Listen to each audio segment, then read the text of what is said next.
بھاول نگر سے رانا جمشید اکرم صاحب نے سوال پوچھا ہے۔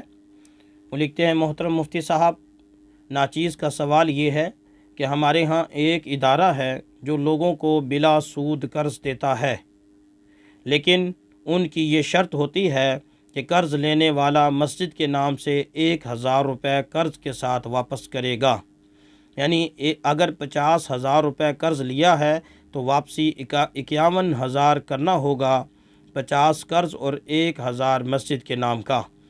دریافت طلب بات یہ ہے کہ مذکورہ ادارے کا 1000 فالتو لینا شرعاً کیسا ہے؟